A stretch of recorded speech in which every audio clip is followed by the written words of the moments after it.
그 아브라함이요, 이제 성경에서 굉장히 좀 중요한 위치를 차지하는 인물이고요. 특히 창세기에서 이제 어떻게 보면 가장 큰 비중을 차지하는 인물로 보입니다. 창세기에서.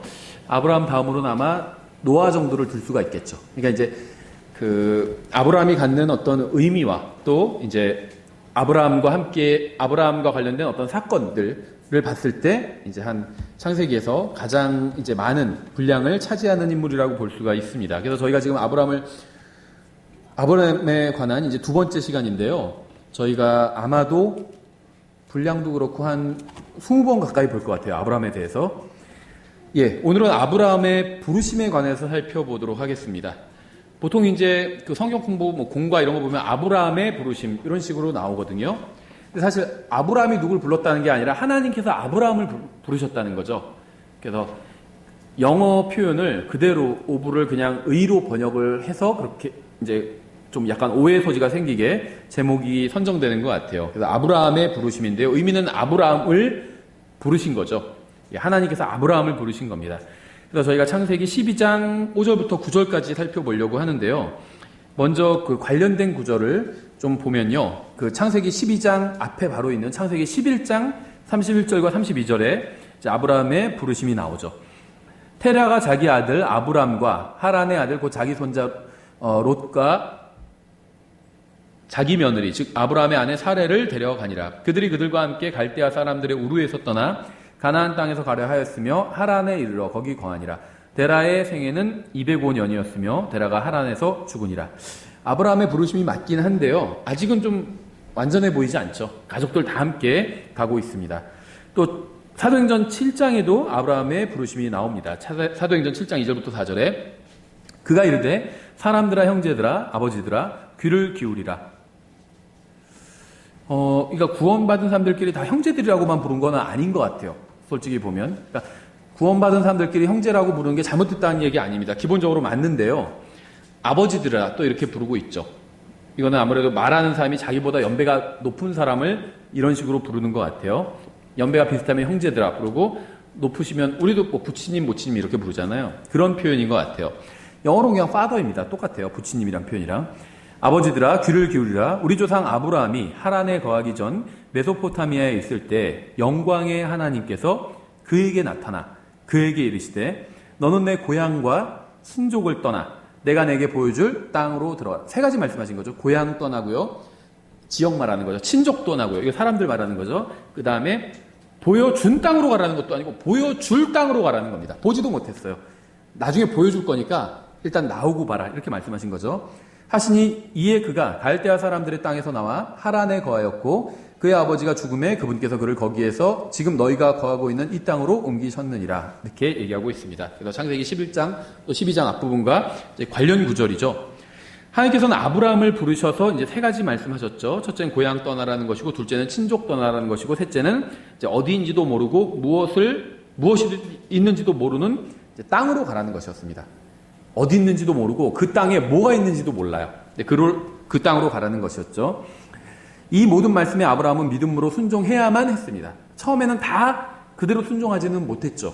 근데 이제 나중에는 순종을 하게 되죠. 사도행전에서는요, 이제 이 성경과 이렇게 비교해 보면요, 더 많은 우리가 정보를 얻을 수 있습니다. 또 완전한 모습을 볼 수 있는데요.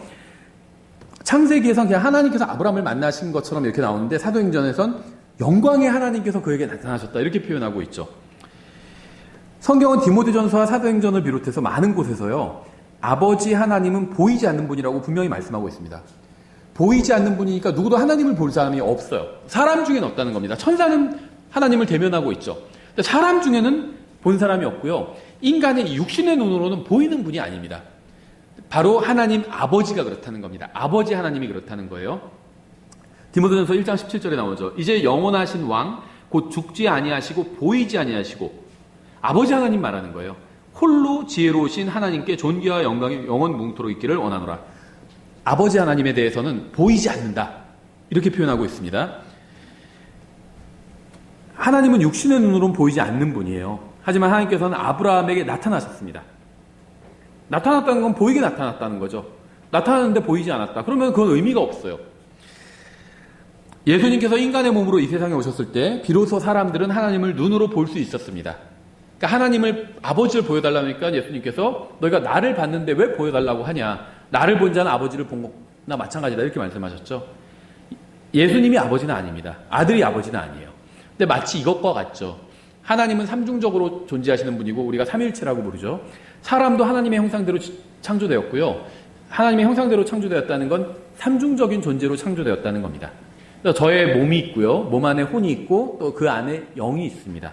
근데 여러분은 저의 혼은 볼 수가 없어요. 저의 정체성, 아이덴티티, 저의 정체성을 이루는 것은 저의 혼이에요. 그렇죠. 죽으면 저의 몸은 사라집니다. 하지만 저는 여전히 있죠. 저의 몸이 사라질 뿐이지.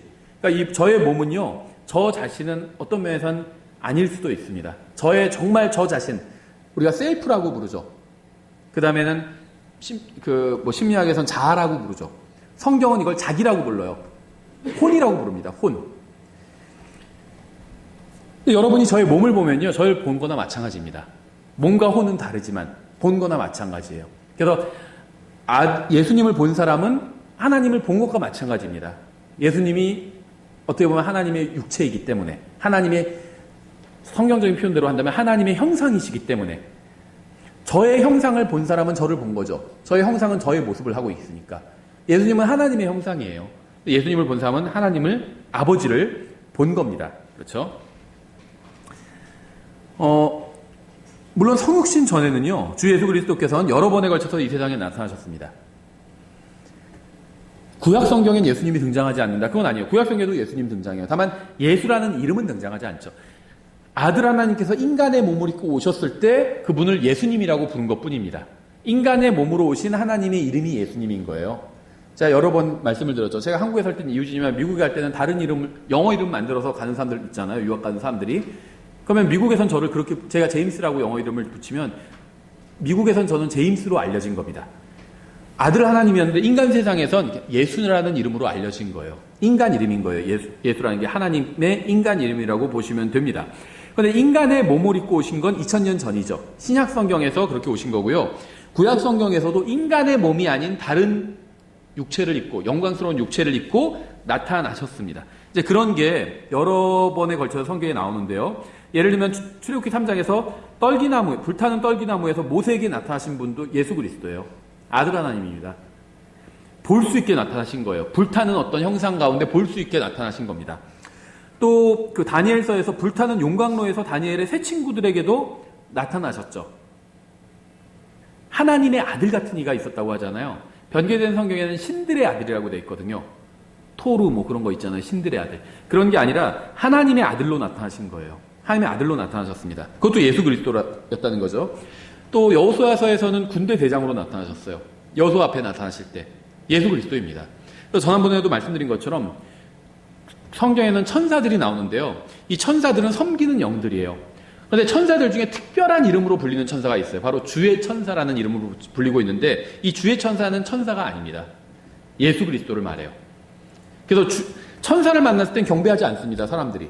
경배를 하면 천사가 말려요. 계시록에서도 요한이 천사에게 경배하려니까 말렸죠. 나도 너와 같은 동료 종이다. 하나님 섬기는 종일 뿐이다. 그러니까 나한테 경배하지 말아라. 말리잖아요. 주의 천사는 경배를 다 받아요. 그래서 천사라는 말의 의미가 메신저라는 의미도 있지만 가장 기본적인 의미는 어피어런스입니다. 현현이에요. 나타남. 그래서 주의 천사면 주의 나타남입니다. 그래서 주의 천사는요. 이거는 성육신 하시기 전에 육체를 입고 나타나신 하나님이라고 보시면 됩니다. 그래서 주의 천사를 만나면 다 경배해버려요. 알아봅니다. 아, 이분은 주님께서 나타나신 거구나. 이렇게 알아본다는 거죠. 이렇게 하나님의 아들이신 예수 그리스도께서는 구약시대에도 이 세상에 오셔서요. 인간의 눈으로 하나님을 볼 수 있게 하셨습니다. 영광의 하나님께서 나타나신 거예요. 이분이 바로 아들 하나님이신 예수 그리스도라는 겁니다. 아버지 하나님은 보이지 않는 분이에요. 그런데 예수 그리스도께서는 인간의 몸으로 이 세상에 나타나셨습니다.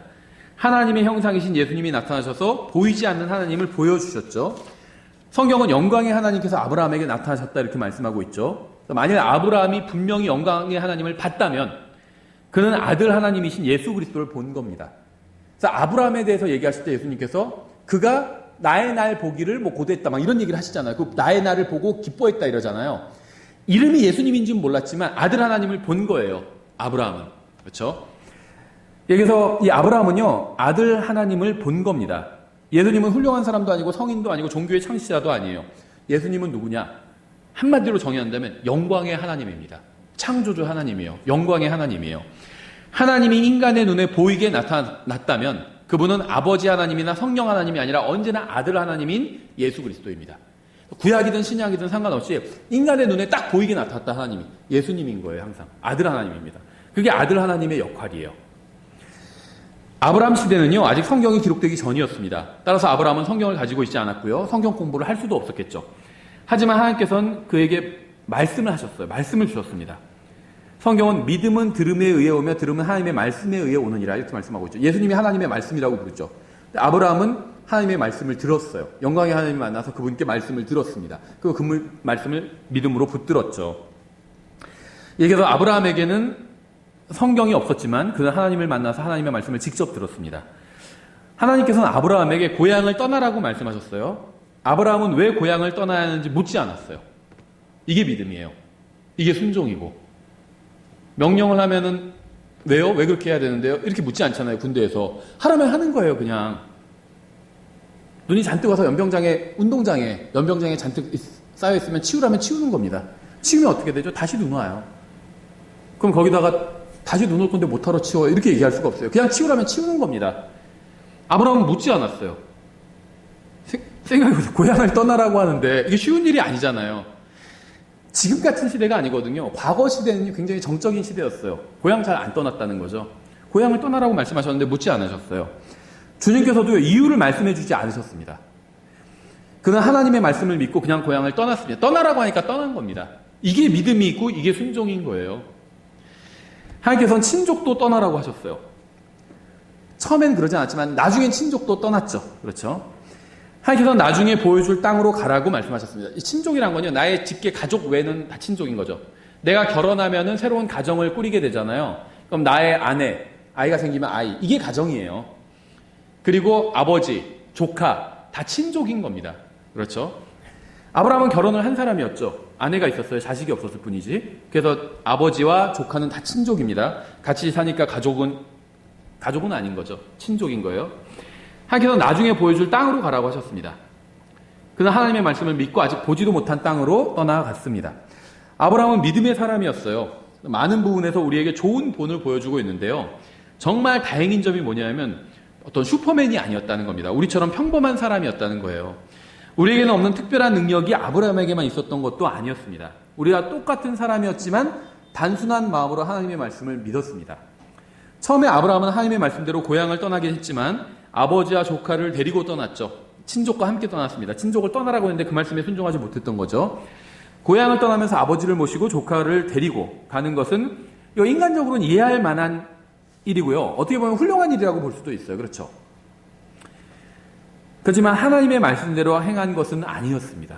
하나님 떠나라고 하셨잖아요. 그럼 떠나야 됩니다. 물론 이게 모든 그리스도인에게 다 적용해야 되는 건 아니에요. 부모님 모시지 않는다.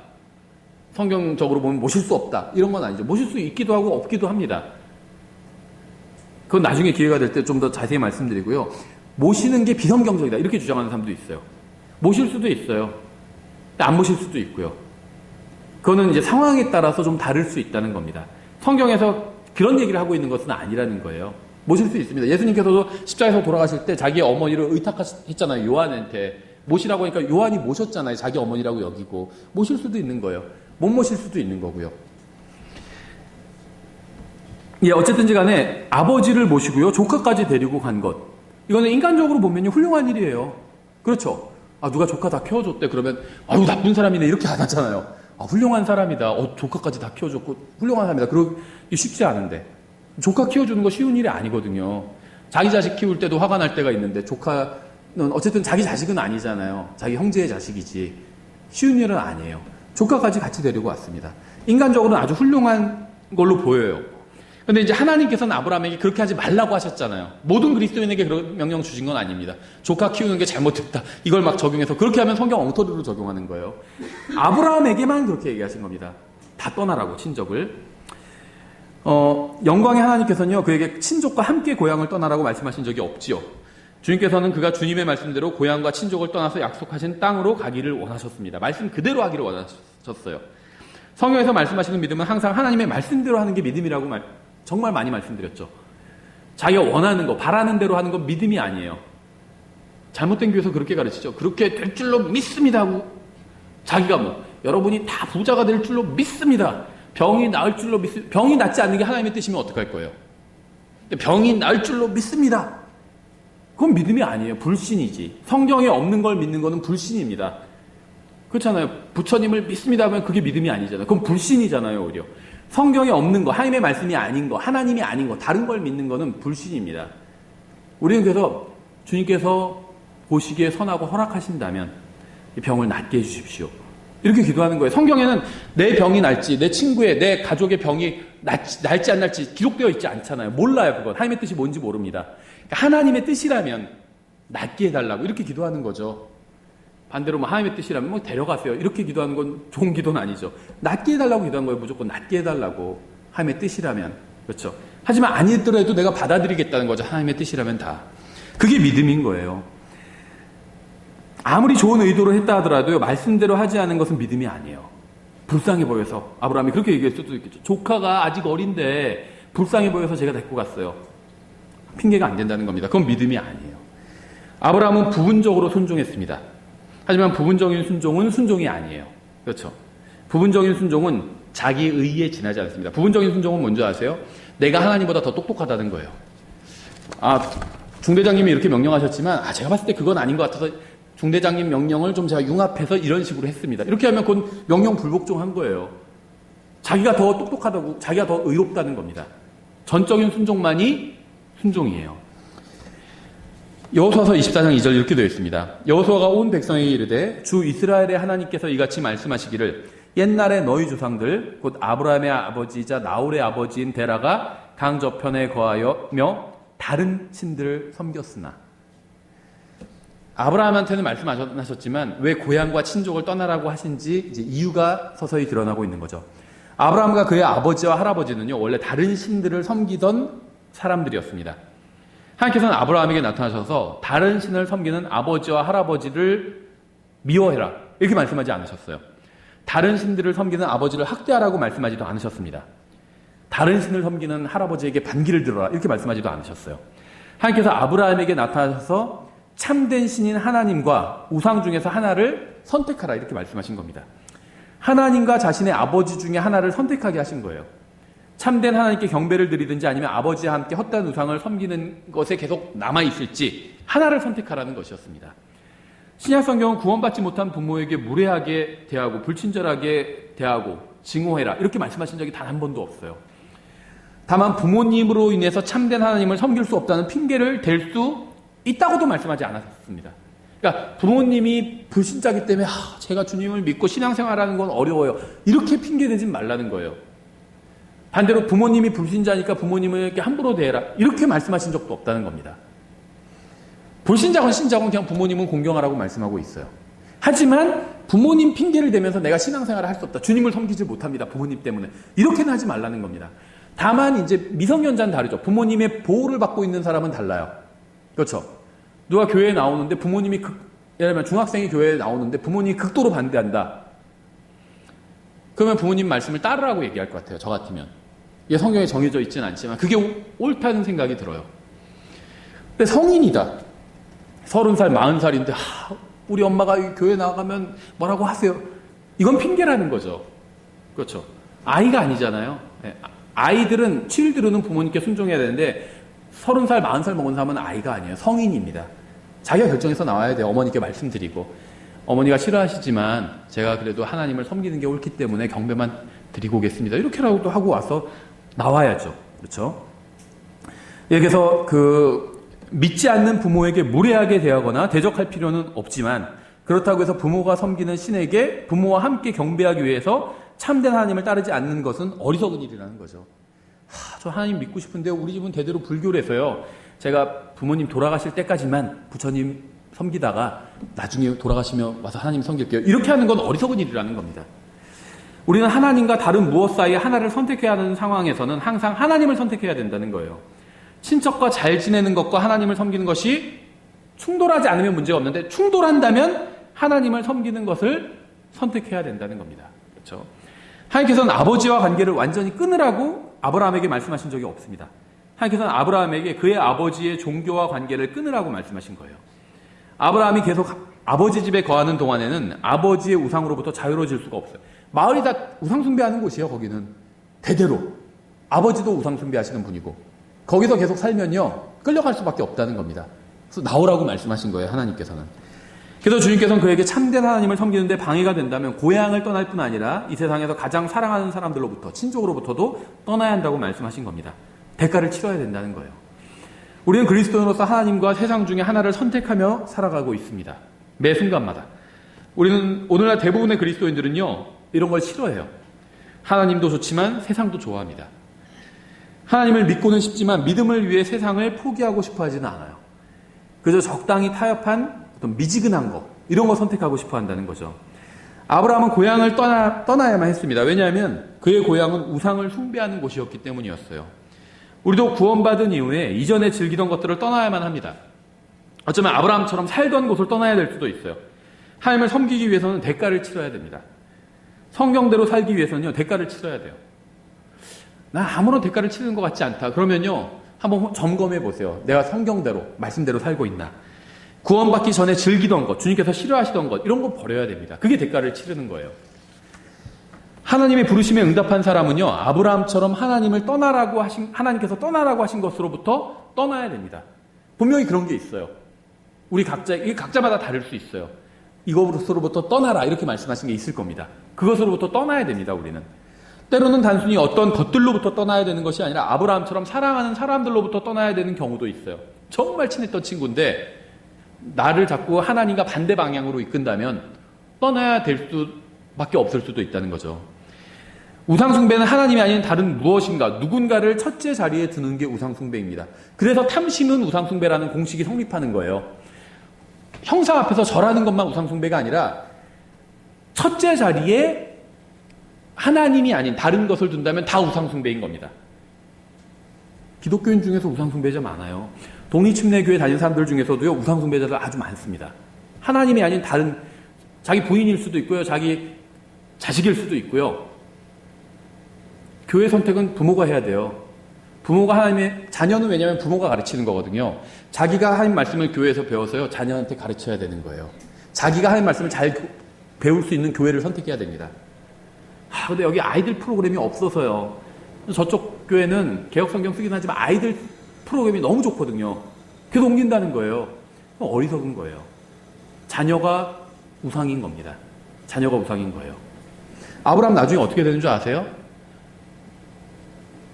보통 가장 누굴 사랑할까요? 아내나 남편을 가장 사랑하겠죠. 그런데요, 자녀를 가장 사랑하는 경우가 많아요. 그렇지 않나요? 진지하게 아내를 위해서 죽을 수 있다. 남편을 위해서 내가 죽을 수 있다. 그럴 수도 있겠지만 신혼부부들은 좀 지나면은 아멘이 바로 나오진 않아요. 그렇죠? 결혼 한 5년, 10년 넘어가면 남편을 위해서 내가 죽겠다. 그게 잘 안 될 수 있어요. 아내를 위해서 죽겠다. 근데 자녀를 위해서는 결혼한 지 10년, 20년 지나도 죽을 수 있겠다. 그런 부모가 일반적인 부모라면 많을 거라고 생각해요. 하나님께서 아브라함한테 그래서 사라를 바쳐라 이러지 않으셨어요. 너무 잘하시는 분이에요, 인간. 그럼 네 바치죠 하고 여보 바로 짐 싸자 하고 그럴 수도 있었어요. 아들을 바치라고요. 하나뿐이 없는 아들을 바치라고 하니까 얼마나 힘들었겠어요. 간신히 얻은 아들인데. 근데 아브라함이 아들을 바치잖아요. 아브라함이 자기는 우상숭배자가 아니라는 걸 보여드린 겁니다. 하나님보다 더 위에 놓은 게 없다는 겁니다. 그 사랑하는 아들마저도 위에 두지 않았어요. 하나님을 가장 위에 뒀습니다. 우상숭배에서 완전히 탈피한 거죠. 아브라함이 나중에는. 그래서 이 우상숭배 자리에 그래서 탐심이 우상숭배인 게 하나님보다 먼저 자리에 두는 게 있다면 그게 탐심이거든요. 그래서 그걸 우상숭배라고 부르고 있는 거예요. 그래서 우리로 하여금 우상숭배를 하는 것은 그것이 무엇이든 간에 누구이든 간에 과감하게 떠나야 된다는 겁니다. 우리는 구원받지 않은 사람들에게도 친절해야 돼요. 구원받지 않은 사람들에게는 무례하게 대해도 좋다는 말은 성경이 없어요. 그렇게 가르치는 사람 봤어요. 구원받지 않은 사람들은 그냥 막대해버려도 돼. 우리가 구원받은 사람은 육신과 그 다음에 새 사람이 있잖아. 육신으로 그냥 상대해버려. 이렇게 얘기하는 사람을 봤어요. 킹제임스 성경 진영에서도. 저 사람은 육신적이니까 너 안에 있는 새 사람으로 상대하지 말고 육신으로 상대하라는 거예요. 더 무서움을 보여주라는 거예요. 목사가, 흠정형 믿는다는 목사가 그렇게 얘기해요. 흠정형 킹제임스 성경만 쓴다고 해서 모든 게 해결되는 게 아니에요. 바르게 나눠서 하나님 말씀을 바르게 연구해야 되죠. 근데 이제 계속 구원받지 않은 사람에게 무례하게 대해도 좋다 이런 말은 성경에 없어요. 하지만 동시에 복음을 전하기 위해서는 타협을 해도 좋다는 말도 성경에는 없습니다. 타협을 통해서는 누구도 진리로 인도할 수 없기 때문에 누군가를 진리로 인도하기 위해서는요. 함께 약속의 땅으로 가야지 함께 갈대아 우르로 가서는 안 된다는 거죠. 갈대아 우르가 있고 우상숭배지. 하나님께서 원하시는 약속의 땅이 있어요. 그런데 가족이 다 같이 갈 수가 없다면 혼자라도 가야 된다는 겁니다. 먼저. 가서 거기서 이제 사람들을 불러와야 되는 거예요. 타협해서 갈대아 우르에 돌아가면 안 된다는 겁니다. 누가복음 14장에서도 이게 가족과 정말 하나님 앞에서 그 무엇도 먼저 두지 말라는 말씀이 있죠. 누가복음 14장 25절부터 큰 무리들이 그분과 함께 갈 때 그분께서 돌아서서 그들에게 이르시되 어떤 사람이 내게 오면서 자기 아버지나 어머니나 아내나 자녀나 형제나 자매나 참으로 자기 생명도 미워하지 아니하면 능히 내 제자가 되지 못하고 무엇도 하나님보다 더 첫째 자리에 두지 말라는 거예요. 능히 내 제자가 되지 못하고 누구든지 자기 십자가를 치고 나를 따라오지 아니하는 자도 능히 내 제자가 되지 못하리라. 구원은 공짜로 왔지만요. 제자가 되는 건 대가를 치러야 돼요.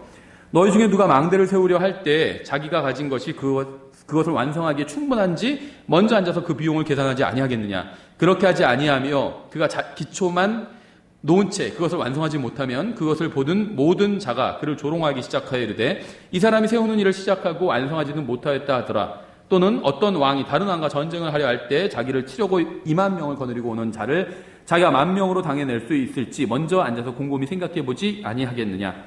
만일 그렇게 할 수 없다면 다른 왕이 아직 멀리 있을 때 자기 사신단을 보내어 평화의 조건을 구하느니라. 이와 같이 너희 중에 누구든지 자기의 모든 소유를 버리지 아니하는 자는 능히 내 제자가 되지 못하리라.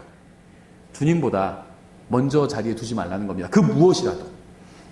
큰 무리가 예수님께 나와서 주님을 따르기 원했습니다. 주님께서 병을 고쳐주시고요. 먹을 거 주시고 오병이어 기적 막 베풀어 주셨잖아요. 먹을 거 주시고요. 하늘나라를 약속해 주시는 것처럼 보였기 때문에 주님을 따르려고 왔어요. 그런 사람들에게 주님께서는요. 자기를 부인하고 십자가를 지지 않으면 제자가 될 수 없다. 이렇게 말씀하셨습니다. 주님을 첫째 자리에 두겠다는 결단을 내리지 않고는요. 절대 주님의 제자가 될 수 없다는 거예요. 독립침례교회도요. 우리 교회 포함해서 우리 중에서도 주님의 제자 많지 않다고 생각해요. 한번 스스로한테 물어보세요. 다른 사람 저 사람 주님의 제자인가 아닌가? 아닌 것 같아. 이러지 마시고 자기 자신을 판단해 보세요. 나는 주님의 제자인가? 저는 자신 있게 말하지 못할 것 같아요. 아닐 것 같다는 생각이 들어요. 자기가 스스로 판단해 봐야 돼요. 하나님의 말씀으로. 누가복음 14장 15절 그분과 함께 음식 앞에 앉은 자들 중에 하나가 이것들을 듣고 그분께 이르되 하나님의 왕국에서 빵을 먹을 자가 복이 있나이다 하매 이에 그분께서 그에게 이르시되 어떤 사람이 성대한 만찬을 만들고 많은 사람을 초대하고는 식사 시간에 그 초대받은 자들에게 자기 종을 보내어 이르기를 오라 이제 모든 것이 준비되었도다 하매 그들이 다 하나같이 변명하기 시작하여 첫째 사람은 그에게 이르되 나는 땅을 샀으므로 반드시 가서 그것을 보아야 하니 원하건대 나를 용서하라. 저는요, 16살에 예수님을 믿고, 성경을 따라 예수님을 믿고 구원받았거든요. 근데 그때는요, 이제 주님과의 첫사랑이 있어서 그런지, 믿음이 좋아서 그런지, 땅을 샀기 때문에 주님의 초대를 거부한다. 이게 이해가 안 됐어요. 근데 나이가 먹어가면서 때가 묻어서 그런지, 부동산이잖아요, 부동산. 대한민국 사람 중에서 가장 좋아하는 게 이거거든요. 건물주, 뭐 거의 조물주 다음이라고 막 그런 얘기가 있잖아요. 예. 네. 건물주. 땅을 샀기 때문에 주님을 섬길 수 없다. 지금은 이해가 가요. 나이를 먹으니까. 부동산 중요하게 여기잖아요. 하고 다른 사람은 이르되 나는 소 5 겨리를 사서 그것들을 시험하러 가니 원하건대 나를 용서하라. 이건 약간 핑계 같아요. 사기 전에 먼저 좀 시험해 보겠죠. 그렇죠. 자동차 사기 전에 한번 차 운전해보고 그러잖아요. 해보지도 않고 그냥 사지는 않겠죠. 핑계 같고요. 하며 또 다른 사람은 이르되 나는 장가 들었으니 가지 못하겠노라. 이건 이해가 가요. 가고는 싶은데 결혼한 사람들 그런 말 하요. 우리 집사람이 가지 말래. 그럼 못 가는 겁니다. 그렇죠. 함으로 이에 그 종이 와서 자기 주인에게 이 일들을 알림해 그때 집주인이 노하여. 이 집주인은 문맥상 하나님이에요. 물론 이제 이 비유는 교리적으로 무엇인가를 이야기하는 겁니다. 그냥 저희는 영적으로 한번 적용해 보는 거예요. 주님께서 초청을 하셨는데 핑계를 다 대죠. 화가 나신 거예요. 집주인이 노하여 자기 종에게 이르되 빨리 도시의 거리와 골목길로 나아가 가난한 자, 불구자와 다리 저는 자, 눈먼 자들을 데려와 여기로 데려오라 하니라. 주님께서는 모든 것을 준비해 놓으셨습니다. 주님의 만찬에 초대받은 거예요. 사역에 부르심을 받은 겁니다. 우리가 다 주님의 복음, 주님의 증인이 되라는 건요, 주님의 사역에 부르심을 받은 거예요. 같이 즐기자는 겁니다. 주님의 잔치에 우리가 가져갈 것은 아무것도 없어요. 도시락 싸갈 필요도 없고요, 숟가락 가져갈 필요도 없습니다. 우리가 주님의 말씀을 믿고 산다면 아무것도 두려울 것도 없고 걱정할 것도 없다는 겁니다. 근데 너무 믿음과 반대되는 삶을 사는 사람들이 많은 것 같아요. 기독교 진영에서도요. 자, 자꾸 이걸 뭐 정치적인 것과 엮어서 좀 죄송하긴 한데요. 저는 솔직히요, 누가 무슨 뭘 갖고 핵실험하고 뭐 이런 거 해도 불안하지 않아요. 솔직히. 북한, 뭐 중국, 일본, 뭐 다 핵실험 해도 불안하지 않아요. 그 사람들이 핵실험을 하고 뭘 하건 저의 영원한 운명은 바뀔 수가 없거든요. 뭐 핵실험하다가 실수해서 빵 터져서 해도 저는 하는 나라 가는 거예요, 그러면. 손해날 게 없어요. 우리나라가 망하고 안 망하고 이건요, 하나님의 주관에 달렸어요. 결정에 달렸습니다. 국가의 운명은 하나님의 손에 달려 있어요. 개인의 운명은요, 개인이 결정할 수 있게 해주셨어요. 나 하늘나라 가고 싶어. 그래? 그러면 믿으면 보내줄게. 이렇게 하시는 거죠. 난 가기 싫어. 그거 거부해. 그럼 그래, 넌 지옥 가. 이렇게 하시는 거예요. 하나님께서 개인의 운명은 각자에게 맡겨주셨습니다. 나는 영적으로 살고 싶다. 아니, 나는 구원받지만 육신적으로 살고 싶다. 이것도 각자에게 맡겨주셨어요. 바울과 데마 둘 다 구원받은 사람이에요. 데마는 건데 같이 사역을 하다가 너무 힘들다. 세상으로 가버렸습니다. 육신적으로 살았죠. 상급이 없어요. 바울은 힘들지만 정말 자기를 부인하고 자기 십자가를 지고 주님을 따랐죠. 많은 상급을 받게 되겠죠. 이것도 우리에게 달려있어요. 여러분도 데마처럼 구원받은 사람이에요, 둘 다. 데마처럼 살 수도 있고 바울처럼 살 수도 있습니다. 개인의 운명은요, 구원, 그다음에 상급, 영적이 되는 것 다 우리에게 맡겨주셨습니다. 난 영적이 되고 싶다. 근데 일을 하고 너무 바쁜데 오늘 딱 2시간만 있는데 성경을 읽고 연구할 것인가, 아니면은 계속해서 보던 내가 너무 좋아하는 주인공이 나오는 드라마를 볼 것인가. 자기 결정에 달렸어요. 근데 그냥 드라마 보자. 자기가 육신적이 되는 걸 선택한 겁니다. 누가 그렇게 억지로 하게 한 게 아니에요. 마귀가 유혹한 것도 아니에요. 마귀는 그런 거 유혹 안 해요. 성경에 보면 마귀가 그런 거 유혹 안 하거든요. 자기가 스스로 자기 육신에 이끌려서 자기가 육신적이 되는 걸 선택한 겁니다. 근데 국가의 운명은요, 하나님의 손에 달려 있어요. 국가의 운명은. 지구 전체의 운명, 하나님의 손 안에 달려 있습니다. 사람들이 막 환경운동하고 아무리 살기 좋은 곳으로 만들어도요, 이 지구는 불태워질 것이 결정되어 있습니다. 그럼 변하지 않아요. 그렇죠. 환경운동 하는 게 한 사람들이 나쁜 사람들이라는 게 아닙니다. 다만 구원받은 사람이라면 보다 더 가치 있는 일을 해야죠. 정치 문제에 관여하는 분들이 있어요. 나쁜 게 아닐 수도 있어요. 대한민국을 더 좋은 국가로 만들고 싶다, 이런 소망으로 하는 거겠죠. 하지만요, 그거보다 우리는 더 가치 있는 일을 해야 된다는 거예요. 왜냐면요, 아무리 영향력 있는 사람이라 할지라도 어지간한 사람은요, 대한민국을 바꿀 수가 없어요. 정치도 바꿀 수 없고요. 바꿀 수가 없어요. 그런 능력이 우리에게 없습니다. 보통 사람들에게. 아무리 뛰어나고 머리 좋은 사람이라도 그런 능력이 거의 없어요. 그럼 바꿀 수 없는 것을 위해서 시간을 쓰는 거는 어리석은 짓이에요. 전 지금 정권에 다 동의한다는 게 아닙니다. 마음에 안 드는 거 많아요. 그걸 나가서 데모할 필요는 없다는 거예요. 바뀌지 않아요. 그런다고 해서 바꿀 수도 없고. 우리에게 그런 사명을 주신 적이 없어요. 너희 국가를 바꾸고 대통령을 바꿀지니라, 이런 사명 주신 적이 없습니다. 우리가 바꿀 수 있는 게 있어요. 개인의 운명이에요. 저의 운명. 그다음에 밖에 있는 사람들 개인의 운명. 지옥에 가는 사람들인데 복음 전해서 예수님 믿으면 그 사람의 운명이 하늘나라로 바뀌잖아요. 개인의 운명은 바꿀 수 있어요. 그러면 바꿀 수 없는 것을 위해서 시간을 쓰지 말고 바꿀 수 있는 걸 위해서 시간을 써야죠. 그렇죠. 그래서 저는 그리스도인이 정말 국가를 위해서 투표를 하고 다 해야 되죠. 또 자기가 국가의 부르심을 받으면 군대에 가서 지키기도 해야 되고요. 해야 됩니다. 법을 준수하고요. 하지만 과도하게 어떤 거에 막 집착할 필요는 없다고 생각합니다. 우리의 운명은 하나님께 달려 있어요. 트럼프나 무슨 문재인 대통령이나 김정은한테 달린 게 아니에요. 우리 운명이. 우리 국가의 운명이 하나님께 달려 있어요. 이걸 믿는다면요. 모든 것을 하나님께서 주관하신다는 걸 믿는다면요. 아무것도 두렵지 않아요. 누가 뭐 핵폭탄을 만들고 뭘 만들고 두렵지 않아요. 정말 문제다 생각하면 기도하면 됩니다. 데모하는 게 아니라 기도를 하면 돼요. 하나님 바꿔주십시오. 저 사람 때문에 우리가 복음 전하고 사는 게 어려우니까 저 사람 바꿔주십시오. 하나님 바꿔주세요. 그런 간증들 넘쳐나잖아요. 그렇죠? 영국에서 하나님 말씀을 영어로 번역했더니 왕이 막 핍박을 해요. 그러니까 틴델도 그런 기도를 했잖아요. 영국 왕의 눈을 뜨게 해달라고. 얼마 지나지 않아서 왕이 성경 번역하라고 명령을 내리게 됐어요. 그래서 킹제임 성경 나온 거잖아요.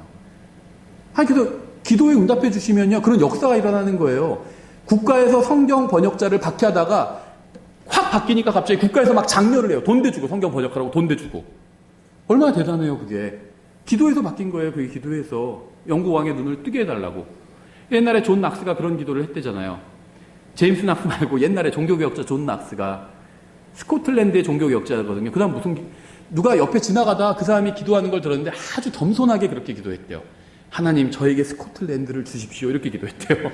네, 그래서 스코틀랜드의 종교가 됐잖아요. 그 장로교가. 응답해 주신 건지 아닌지 모르지만 응답해 주셨겠죠. 그래서 그가 영향력을 미칠 수 있도록 하나님께서 허락해 주신 거라고 생각을 합니다. 그렇죠. 예, 첫째 사람의 변명은 땅을 떠날 수 없다는 것이었습니다. 다른 사람의 변명은 가족으로 인해서 떠날 수 없다는 것이었죠. 교회에 나가고 싶긴 하지만 가족이 반대해서 나갈 수 없다는 것이죠. 성경은 주인이 노했다고 말씀하고 있어요. 땅이나 가족이나 사업 때문에 영광의 하나님의 부름에 응하지 못했다는 것은요. 이건 정말 어리석은 일입니다. 주님께서는 우리와 영원히 함께 하시기 위해서 자신의 아들을 십자가 위에서 죽게 하셨어요. 근데 우리가 뭘 아까워해야 되냐는 거죠. 주님께서 요구하시는 것은요. 구원받지 못한 가족에게 무례하게 대하라는 것이 아닙니다. 누군가를 증오하라는 것도 아니에요. 주님께서는 우리가 주님을 첫째 자리에 두기를 원하신다는 겁니다. 아버지를 미워하라는 게 아니야. 아들을 미워하라는 게 아닙니다. 주님을 첫째 자리에 두라는 거예요. 주님을 첫째 자리에. 그 대상이 무엇이든 간에 아버지나 아내나 아들이나 가장 아끼는 것이라 할지라도 그것보다 주님을 더 먼저 자리에 두라는 거예요. 이게 핵심이에요. 이 비유에. 만약 우리가 주님의 부르심에 응하지 못하게 막는 것이 있다면 그것이 땅이든 직업이든 가족이든 그 무엇이든 상관하지 말고 항상 주님을 선택하라는 겁니다. 그것이 언제나 가장 현명한 선택이라는 거예요. 마태복음 12장 46절 이렇게 되어 있죠. 그분께서 아직 사람들에게 말씀하실 때 보라 그분의 어머니와 그분의 형제들이 그분과 말하기를 바라며 밖에 서 있더라. 그때 한 사람이 그분께 이르되 보소서 선생님의 어머니와 선생님의 형제들이 선생님과 말하기를 바라며 밖에 서 있나이다. 하거늘 그분께서 자기에게 말한 사람에게 응답하여 이르시되 누가 내 어머니냐 누가 내 형제들이냐 하시고 손을 내밀어 자기 제자들을 가리키며 이르시되 내 어머니와 내 형제들을 보라. 누구든지 하늘에 계신 내 아버지의 뜻을 행하는 자 곧 그가 내 형제요 자매요 어머니이니라 하시니라. 나이 많은 사람 모친님이라고 부르는 게 잘못된 게 아니라는 거죠. 어떤 분은 구원받았으면 다 형제 자매라고 불러야지. 예수님도 어머니라고 했잖아요. 왜냐하면 인간의 나이로는 33세 반이었잖아요. 예수님이. 나이 더 많은 사람은 어머니라고 부른 겁니다. 예수님이. 그렇죠. 원래 따지면은 나이가 비교가 안 되죠. 예수님은 창조주 하나님이고 홀로 계셨던 분인데 하나님인데 예수님은요 가정을 파괴하는 분이 아닙니다. 예수님은 가정을 세워주시는 분이에요. 진리가 들어가면 가정은 더욱 든든하게 세워집니다. 우리가 복음을 전하는 이유는요 사람들의 가정을 파괴하기 위함이 아니라 더욱 든든하게 세우기 위함입니다. 한 사람이 구원받고 그의 가족이 구원받는다면 그 가정은 영원한 생명과 평안을 소유하게 됩니다. 가족을 주님께로 인도하기 위해서 비진리와 타협하는 것은 어리석은 일이에요. 오히려 진리에 굳게 서 있어야 가족을 바르게 인도할 수가 있죠. 주님을 최고 자리에 둬야 그게 가정을 바르게 세우게 된다는 겁니다.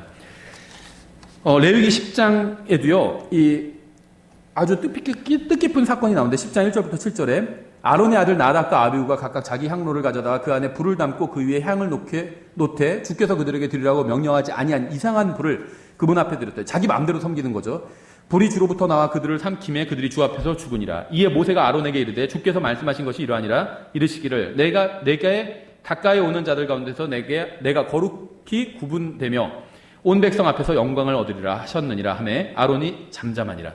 모세가 아론의 삼촌인 우시엘의 아들 미사엘과 엘사반을 불러 그들에게 이르되 가까이 나와 너희 형제들을 성소 앞에서 진영 밖으로 나르라 하니 이에 그들이 가까이 나와 모세가 말한 대로 그들의 옷 입힌 채로 진영 밖으로 나르며 모세가 아론과 그의 아들들인 엘리아살과 이다말에게 이르되 너희는 머리를 드러내지 말고 옷을 찢지 말라. 이게 슬픔의 표현이죠. 그래야 너희가 죽지 아니하고 진노가 온 백성에게 임하지 아니하리라. 오직 너희 형제들 곧 이스라엘의 온 집이 주께서 불 붙여 타 죽게 하신 일로 인하여 슬퍼할 것이니라. 주의 기름 부음에 쓰는 기름이 너희 위에 있은즉 너희는 회중의 성막문에서 나가지 말라. 그래야 너희가 죽지 아니하리라 하며 그들이 모세의 말에 따라 행하니라. 복잡한 얘기가 아니에요. 아론과 그의 아들들은 백성을 대표해서 주님을 섬기는 사람들이었죠. 아론의 아들들은 하나님의 법을 무시했습니다. 자기 마음대로 섬겼어요. 하나님께서는 그들을 치셔서 죽이셨죠. 아론이 아들들을 위해서 울었다면 그것은 하나님보다 아들들을 더 중요하게 여긴다는 의미였어요. 아들이 불의의 사고로 죽었다면 아들을 위해서 울 수 있죠. 근데 아들이 하나님을 대적하다가 하나님 말씀을 어기다가 하나님께 죄를 짓다가 죽은 겁니다. 그때 울지 말라고 말씀하신 거예요. 하나님께서. 그렇죠.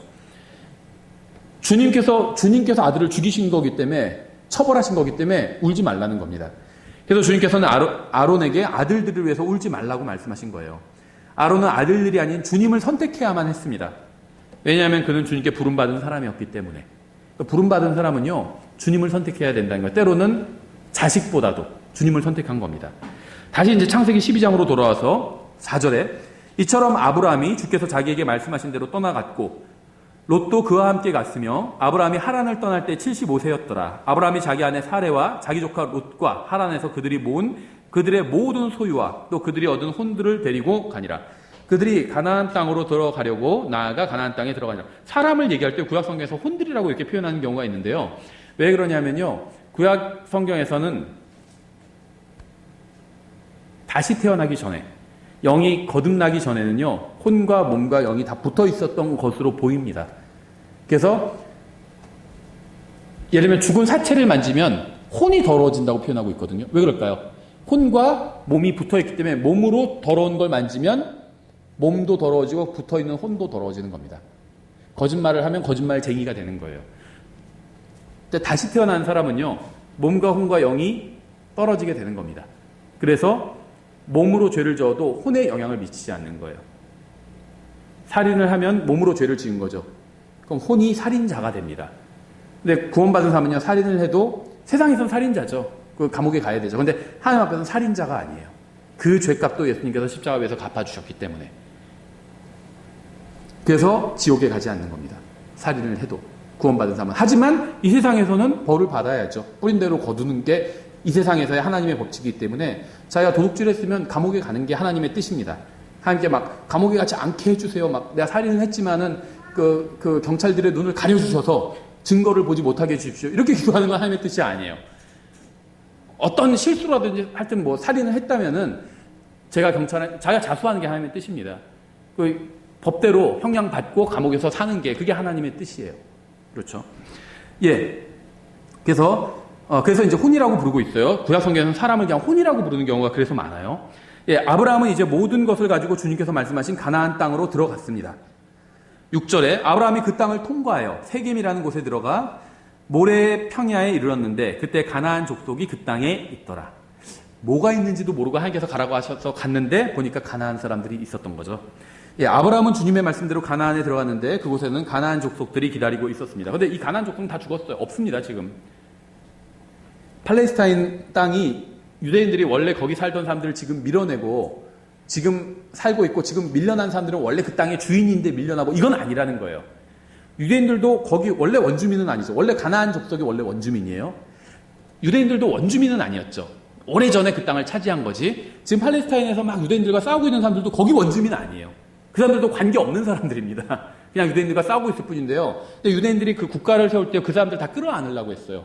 이스라엘이. 같이 살자고 했는데 그 사람들이 거부했습니다. 그래 놓고는 지금 막 자기네를 쫓아냈다고 난리치고 있는 거예요. 네, 이런 게 다 알려지지는 않았죠. 아는 사람들은 아는데 모르는 사람들은 몰라요. 그러니까 세상 사람들은 이런 거 막 찾아보지는 않으니까 유대인들이 너무했다 이렇게 하는데 유대인들이 먼저 손 내밀었어요. 같이 살자고 했습니다. 그래서 실제로요. 근데 종교가 팔레스타인은 이슬람이죠. 유대인들은 유대교고 팔레스타인들이요. 유대인들의 제2의 협력한 사람들이 있어요. 그래요. 그럼 같이 우리 평화롭게 살자. 유대인들이 평화롭게 살자고 했거든요, 그냥. 그러니까 평화롭게 살자 해서 한 사람들은 다 이스라엘 국민이 됐습니다. 그래서 팔레스타인과 전쟁을 할 때요, 그 군인들 중에서는요, 무슬림들도 있었어요. 팔레스타인 사람들. 무슬림들 있었습니다. 그래서 저도 그 자료를 봤어요. 누가 사진 올려놓은 거랑 기사 링크해 놓은 걸 봤는데, 이스라엘 군대에서 이제 보급품들이 나오잖아요. 유대인들에게는 히브리어 구약 성경이 지급돼요.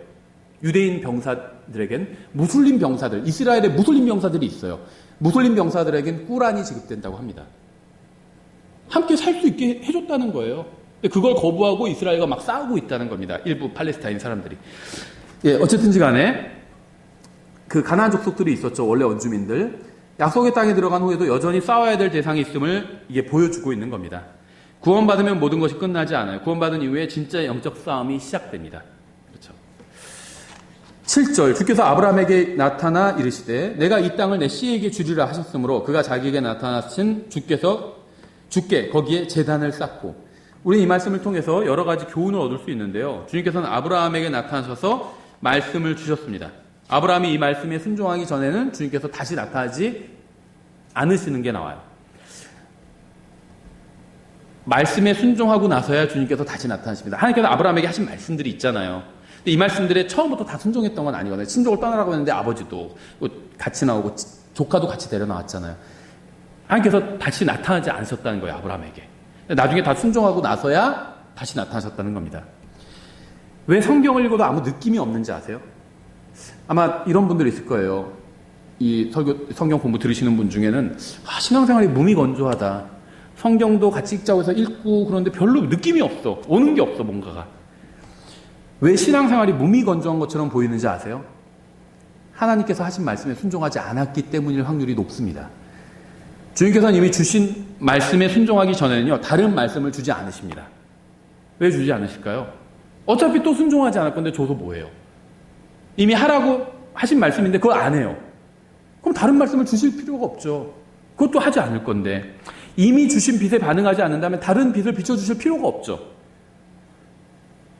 이거랑 똑같아요. 전도지가 보부장하기 위해서 필요합니다. 그래서 전도지를 보내줬어요. 100장을 보내줬어요. 그런데 그걸 쓰지도 않고 또 보내주세요. 이러면 보내주겠나요? 그거 먼저 쓰고 모자르면 또 보내줄 수는 있지만 쓰지도 않아놓고 계속 1000장, 10,000장 보내주세요 이번에. 그럼 보내주나요 그거를? 보내줄 수가 없다는 겁니다. 옛날에 그런 분이 있었거든요. 교회에서 전도책장 막 무료로 줬었는데 뭐 500권 주세요 막 이래요. 어떤 개인인데. 줄 수가 없어요 그거는. 그렇죠. 그거 뭐 하는지 어떻게 알아요? 엿받고 먹는지 진짜 나눠주는지. 예. 하나님께서도 말씀을 주실 수가 없는 거예요. 뭔가를 주실 수가 없는 거예요. 이미 주신 것도 하나도 순종도 안 하는데 못하러 주세요. 빛을 비춰줬는데 그 말씀에 순종도 안 하는데. 설교가 별로인 것 같은 경우 있죠. 두 가지 경우에 설교자가 준비 제대로 안 해서 일 수도 있고요. 설교는 정상인데 자기가 그 말씀에 귀를 닫았기 때문에 별로일 수 있는 거예요. 더 화끈한 설교를 원하지만 이미 주신 말씀에 순종하지 않는다면 아무리 화끈한 설교를 들어도 소용이 없어요. 그때는 약간 좋을 수도 있어요. 마치 마약한 것처럼. 설교에 중독된 사람들 많아요. 더 화끈한 설교, 막 감정을 울리는 설교, 막 들으면 바로 눈물이 나는 설교, 이런 설교 듣고 싶어요, 사람들이. 중독된 거예요, 중독된 거. 듣고 막 좋아하고 은혜 받았다는데 집에 가면은 똑같아요, 삶은. 사기치던 사람 그대로 사기치고요. 누가 막 자기 차 누가 실수로 조금만 긁어도 막 그거 갖고 그냥 문짝 전체를 가려고 그러고. 그건 은혜 받은 게 아니에요. 아무리 설교 시간에 듣고 눈물 많이 흘려도 그건 은혜 받은 게 아니에요. 은혜 받은 사람은 넘쳐나요. 주님께서 날 용서해 주신 것좀 용서해 주고요. 다른 사람한테 관대해 지고요. 은혜는 넘쳐나요. 설교 듣고 막 마음이 찡하고 좋았고 이걸 은혜 받았다고 근데 그건 은혜 받은 게 아니에요. 그냥 마음이 찡한 거지. 전기 충격기 맞아도 찡해져요. 차이가 없어요. 하나님 앞에서는. 은혜를 받았으면 넘쳐나야죠. 말씀을 받았으면 말씀을 전해줘야죠. 왜 전해주지 않을까요, 말씀을? 말씀을 받은 게 없는 거예요. 그거 전해줄 것도 없어요. 팍팍 긁어도 뭐 없어요. 하나도 안 해. 그렇죠. 만약 신앙생활이 재미가 없고 몸이 건조한 것 같다면 하나님께서 하신 명령에 순종하지 않은 것이 있는지 스스로 한번 점검해 봐야 됩니다. 나한테 주신 말씀이 뭐지? 내가 뭘 하길 원하시지? 내가 순종하지 않았다면 하나님께서 다시 말씀을 주지 않으실 거예요. 줘봤자 의미가 없어요. 진도 막 억지로 나가는 거나 마찬가지라는 거죠. 이해도 못했는데, 인수분해도 이해 못했는데 미분적분 진도가 있으니까 빨리 나가야겠다 해서 미분적분 나가면 뭐예요? 인수분해도 모르는데, 명사가 뭔지도 모르는데 무슨 뭐 오형식 이런 거 나가서 뭐예요? 알고 나가야죠. 하나님 말씀대로 내가 순종해야 하나님께서 그 다음 진도를 빼시는 거죠. 기초적인 것도 순종 안 하고 하나님 말씀에 성경 읽으라는 것도 읽지도 않고, 그렇죠. 경배도 잘 안 드리고 그냥 어떤 일 생기면 어디 누가 뭐 한 10,000원만 준다고 그래도 거기 뛰어들어가고 그러는데 하나님께서 뭐를 진도를 빼고 뭐를 더 어떤 영적 성장을 이끌어 주실 수 있겠어요. 그러니까 신앙사의 몸이 건조한 이유는요. 원천, 물, 저수지에 물은 많습니다. 수도도 다 연결돼 있어요. 그런데도 물이 안 나오면은 수도꼭지에 문제가 있을 수 있다는 거죠. 하나님께 문제가 없어요. 하나님의 말씀에도 문제가 없습니다. 그럼 내가 문제가 있는 거예요. 하나님도 문제없고 하나님의 말씀도 문제없고 그럼 내가 문제가 있는 겁니다. 그런 경우가 많다는 거죠. 그가 자기에게 나타나신 주께 거기서 제단을 쌓고 진정한 순종이 진정한 경배로 인도합니다. 순종이 없는 경배는 아무런 의미가 없죠. 8절 거기서 떠나 베델의 동쪽에 있는 산으로 이동하여 장막을 쳤는데 서쪽은 베델이요 동쪽은 아이더라. 베델은 하나님의 집이죠. 아이는 이제 이 세상을 상징합니다. 아이성, 가나안이죠. 그 사이에 서 있습니다. 하나님의 집 쪽으로 가야 되는 거죠. 그가 거기서 주께 제단을 쌓고 주의 이름을 부르니라. 아브라함이 이동하여 계속 남쪽을 향해 갔더라. 히브리서는요, 아브라함이 나그네오 순례자였다고 말씀합니다. 히브리서 11장 13절. 이들은 다 믿음 안에서 자라 죽었으며 약속하신 것들을 받지 못하였을 때 멀리서 그것들을 보고 확신하며 끌어안았고 또 땅에서는 자기들이 나그네오 순례자라고 고백하였으니 성경은 구원받은 모든 사람은 이 세상에서 나그네오 순례자일 뿐이라고 말씀하고 있습니다. 그래서 제가 이 세상은 침몰하는 타이타닉과 같다고 말씀드린 거예요. 배가 침몰하고 있어. 반이 쭉 부러져서 딱 갈라져서 이렇게 침몰했잖아요. 영화에서 보면. 안 보셨나요? 침몰했어요. 근데 거기서 막 청소하고 있어요. 환경운동 하는 사람들은 그런 거 마찬가지예요. 막 의자 정리해요. 의자 쓰러진 거. 나쁜 건 아니죠. 침몰하는 배에서 막 벽에 구멍 뚫는 것보다는 나아요. 그렇죠. 청소하고. 근데 그거보다 더 중요한 일이 있다는 거죠. 사람 구명조끼 입는 거고요. 사람들을 막 구명조끼에 태우는 거예요. 빨리 한 사람이라도 더. 그 일을 해야 된다는 거예요. 우리는. 대한민국에 문제가 없다. 대통령 문제가 없다. 그런 얘기가 아닙니다. 문제 있어요. 근데 우리는요. 그게 아니라 구명조끼 태우는 일을 한다는 겁니다. 어떻게 됐든 간에 누가 대통령이 됐든 뭐가 됐든 불타 없어질 거예요. 대한민국은. 미국도. 온 세상이 불타 없어질 겁니다. 그리고 새하늘과 새 땅이 생길 거예요. 우리는요, 불타 없어지기 전에 사람들을 탈출시키는 일을 해야 돼요. 그게 가장 중요하다는 겁니다. 그렇죠? 저 공산주의 싫어해요. 근데 그거보다 더 중요한 게 있다는 거. 저의 사명은요, 공산주의를 반대하는 게 아니에요. 저의 사명은요, 사람들을 구명정에 태우는 거예요. 그렇죠? 극진히 사랑하는 자들아 나그네와 순례자인 너에게 내가 간청하노니 혼을 대적하여 싸우는 육체의 정욕들을 삼가라. 우리는 이 세상이 아니라 하늘에 있는 영원한 안식처를 향해서 가는 나그네요 순례자일 뿐입니다. 방랑자와 도망자는 아니죠. 방랑자 도망자 어디로 가는지 몰라요. 근데 나그네요 순례자는 알아요. 자기가 어디로 가는지. 그렇죠. 이 세상에 있는 그리스도인들은요. 집이 아닌 장막, 텐트에 거하는 자들입니다. 고린도후서 5장 1절. 만일 땅에 있는 우리의 이 장막 집이 해체되면 하나님의 건물 곧 손으로 지은 집이 아니요 하늘들에 있는 영원한 집이 우리에게 있는 줄 우리가 아느니라. 우리가 거할 곳은요 이 세상이 아니라 아버지 하나님께서 계시는 곳입니다. 요한복음 14장 2절에 나오죠. 내 아버지 집에 거할 곳이 많도다. 그렇지 않으면 내가 너에게 말해 주었으리라. 내가 너희를 위해 처소를 예비하러 가노니 가서 너희를 위해 처소를 예비하면 내가 다시 와서 너희를 내게로 받아들여 내가 있는 곳에 거기에 너희도 있게 하리라. 이 세상은 우리의 영원한 집이 아니라는 사실을 잊어서는 안 됩니다. 이 세상에서 우리는요, 순례자요, 나그네고요, 텐트에 거하는 사람일 뿐이라는 사실을 잊어서는 안 돼요. 이러한 사실을 잊어버리기 때문에 그리스도인들이 쓸데없는 일에 시간을 낭비하는 겁니다. 아브라함의 부르심을 이 세상을 떠나 믿음으로 하나님의 땅을 바라보며 여행하라는 것이 바로 아브라함의 부르심이었어요. 이 세상을 떠나서 믿음으로 하나님의 땅을 바라보라는 것. 이게 아브라함의 부르심이었고 우리의 부르심과 동일하죠. 아브라함의 영적 자녀인 우리도 같은 믿음을 가지고 육체의 장막을 벗을 때까지 이 세상을 여행하는 겁니다. 근데 이 세상은 다 멸망할 거니까 여행하면서 같이 하늘로 갈 사람들을 찾는 거예요. 데리고 가는 겁니다. 사람들을. 혼자만 가지 말고, 여행하는데 혼자만 가지 말고 같이 데리고 가는 겁니다. 그게 우리의 임무예요. 그렇죠. 예. 그래서 저희가 이렇게 살펴봤고, 다음 시간에 계속해서 이어서 살펴보도록 하겠습니다. 기도하고 마치겠습니다. 기도하겠습니다. 하나님 아버지, 저희들에게 정말 믿음의 좋은 본인 아브라함을 주셔서 감사드립니다. 정말 아브라함이 주님과 동행하며 주님의 친구로 불린 것처럼 저희도 정말 주님과 친구와 같은 그런 친밀한 교제를 나누며 이 세상을 바라보지 말고 정말 주님께서 약속하신 정말 하늘에 있는 것들을 바라보면서 이 세상에선 정말 순례자요 나그네라는 믿음을 가지고 이 세상을 살 수 있도록 도와주시기 원합니다. 정말 멸망하는 이 세상을 바라보면서 사는 것이 아니라 주님을 바라보면서 살 수 있도록 도와주시고, 또 정말 한 사람의 혼이라도 정말 건져내서 함께 주님께로 갈 수 있도록 도와주시기 원합니다. 감사드리며 예수님의 이름으로 기도드렸습니다. 아멘.